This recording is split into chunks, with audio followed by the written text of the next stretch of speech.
Hi, my name is Kelly Morris, and I'm a licensed psychotherapist for the state of Arizona, and I provide faith-based counseling for pretty much every area of life.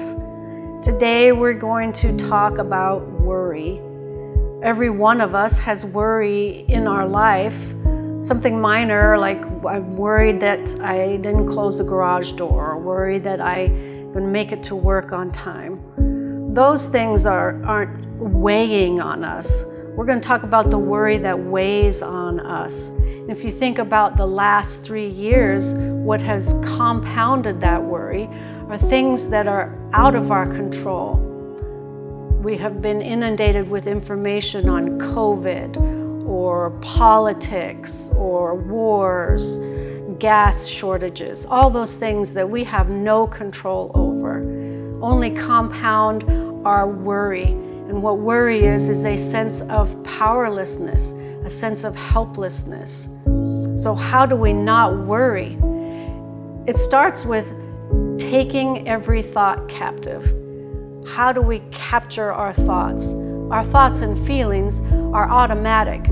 If I tell you not to think of a pink elephant, the first thing you do is think of a pink elephant. And then you have a feeling about a pink elephant.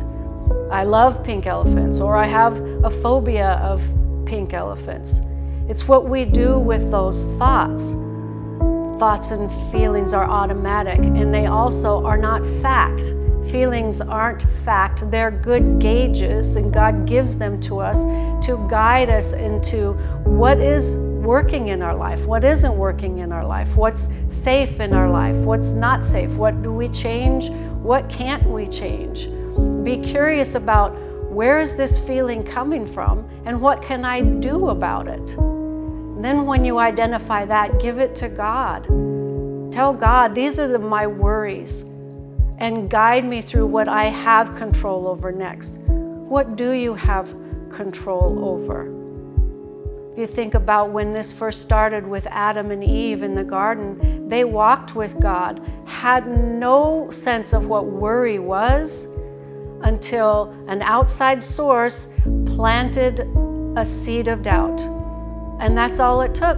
And then their eyes were open to, oh my gosh, we're naked. We're worrying about how we're going to clothe ourselves. And God came walking through the garden as he always did with them. And he asked Adam, Adam, where are you? Not where are you located in the garden, but where are you in your mind? Where are you in your heart? Where are you in the actions? That's when it came to an understanding of powerlessness. And who has power? God has the power. So take every thought captive, identify what it is that you're worried about, give it to God, and then have an action plan. What has God called you to do in your life? Act on those things. What are the gifts in your life? Act on those things. He will guide you through that. And you're giving up the spirit of fear. God doesn't give us a spirit of fear, but of power and of love and of a sound mind, which means a disciplined mind, taking your thought captives and focusing it on an action. Giving them up to God and saying, I have no control over COVID. I'm doing the best that I can, taking care of my health. I'm shutting down the media that I listen to and focus on the actions that I do have control over. That will redirect your focus and then your feelings. I have clients who wear rubber bands on their wrist to flick back when their anxiety gets too overwhelming, when their worry takes over, they flick that rubber band.